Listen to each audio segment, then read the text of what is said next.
नमस्कार students, Rajesh sir classes में आपका स्वागत है। फिजिक्स क्लास 11 चैप्टर 4 समतल में गति पार्ट 2। इस वीडियो में सदिशों का योग पर चर्चा करूंगा। तो दो सदिशों का योग ज्ञात करने के लिए दो नियम प्रयोग में लाए जाते हैं। पहला नियम है सदिश योग का त्रिभुज नियम, दूसरा है सदिश योग का समांतर चतुर्भुज नियम। तो देखिए, सबसे पहले सदिश योग का त्रिभुज नियम, जो कि विभिन्न परीक्षाओं में पूछा जाता है कि सदिश योग का त्रिभुज नियम क्या है, समझाइए, व्याख्या कीजिए। तो ट्रायंगल ऑफ वेक्टर एडिशन, जब दो सदिशों को किसी त्रिभुज की दो क्रमागत भुजाओं से निरूपित किया जाए तो उनका योग उस त्रिभुज की विपरीत क्रम में ली गई तीसरी भुजा से निरूपित होता है। एक बार और देखिए, जब दो सदिशों को किसी त्रिभुज की दो क्रमागत भुजाओं से निरूपित किया जाए तो उनका योग उस त्रिभुज की विपरीत क्रम में ली गई तीसरी भुजा से निरूपित होता है। अब चित्र के माध्यम से समझिए, ये दो सदिश ए और बी दिए गए।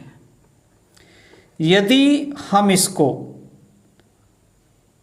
त्रिभुज सी डी ई की दो क्रमागत भुजाओं सी डी और डी ई से, यानी सी डी से वेक्टर ए और डी ई से वेक्टर बी को निरूपित करें तो इनका योग जो होगा उस त्रिभुज के विपरीत क्रम में ली गई, उस त्रिभुज के विपरीत क्रम में ली गई तीसरी भुजा, यानी ये जो तीसरी भुजा सी ई है इससे निरूपित, यानी जो परिणामी वेक्टर होगा वह क्या होगा, सी। यदि हम इसको आर से, सदिश आर से निरूपित करें तो आर बराबर होगा, आर सदिश आर बराबर हो जाएगा vector A plus vector B. अब जैसे मान लीजिए कोई कण है, उस पर एक बल ए कार्य कर रहा है और दूसरा बल बी कार्य कर रहा है, तो वह कण किस दिशा में ट्रेवल करेगा, यानी किस दिशा में विस्थापित होगा, तो वह इस दिशा में विस्थापित होगा। ये जो दिशा है सी ई, इस दिशा में विस्थापित होगा। अब यहाँ है उस त्रिभुज के विपरीत क्रम में ली गई तीसरी भुजा, तो इसका अर्थ समझिए। आप देखिए, ये चल रहा है इस दिशा में, यानी इसकी दिशा ये है और फिर बी की दिशा ये है। अब इसका क्रम ये है तो इसका क्रम ये होना चाहिए, लेकिन हम देख रहे हैं जो परिणामी है वो इस दिशा में न होकर के क्या है, इस दिशा में। ते हुआ त्रिभुज की विपरीत क्रम में ली गई तीसरी भुजा से निरूपित होता है। तो दो सदिशों का योग ज्ञात करने के लिए हमें क्या करना हो चाहिए, पहले सदिश ए को खींचते हैं, फिर उसके वाड़ागे यानी हेड से दूसरा सदिश वेक्टर वी खींचते हैं, फिर पहले वेक्टर के प्रारंभिक बिंदु से और दूसरे वेक्टर के हेड को मिलाते हैं, वही उसका परिणामी होता है, वही उसका परिणामी होता है। और इसकी लंबाई को माप करके, इसकी लंबाई को माप करके इसका हम परिमाण ज्ञात कर सकते हैं। इसकी दिशा ज्ञात करने के लिए हम आर तथा ए के बीच का कोण अथवा बी के बीच का कोण ज्ञात करते हैं, जो उसकी दिशा को बताता है। ये आवश्यक नहीं है कि हम पहले वेक्टर ए को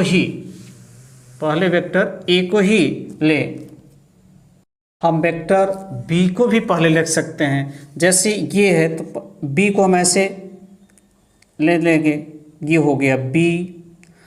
अब ए है, ए की दिशा ये है, तो यहाँ से यानी ये बी वेक्टर हो गया और यहाँ से वेक्टर ए को खींचते हैं, उस यहाँ से वेक्टर ए को खींचते हैं और फिर इसके प्रारंभिक बिंदु से इसके एरो बिंदु तक खींचते हैं। ये हुआ इसका प्रारंभिक, मान लीजिए ये आर डैश है, क्या है, वेक्टर आर डैश है। तो आर डैश बराबर क्या होगा, B, vector B plus vector A. लेकिन हम देख रहे हैं कि आर और आर डैश की दिशा एक है और इसकी लंबाई भी एक है, तो लिख सकते हैं कि आर बराबर R dash, vector R dash, यानी A, vector A plus vector B बराबर vector B plus vector A. यहाँ स्पष्ट है कि सदिशों का योग क्रम विनिमेय नियम का पालन करता है। क्रम विनिमेय नियम का पालन करता है, यानी कॉम्यूटेटिव लॉ का पालन करता है। कॉम्यूटेटिव लॉ का पालन करता है यानी अर्थात हम पहले वेक्टर ए को लिए हैं कि वेक्टर बी को लिए हैं, इस परिणामी इस पर निर्भर नहीं करता है।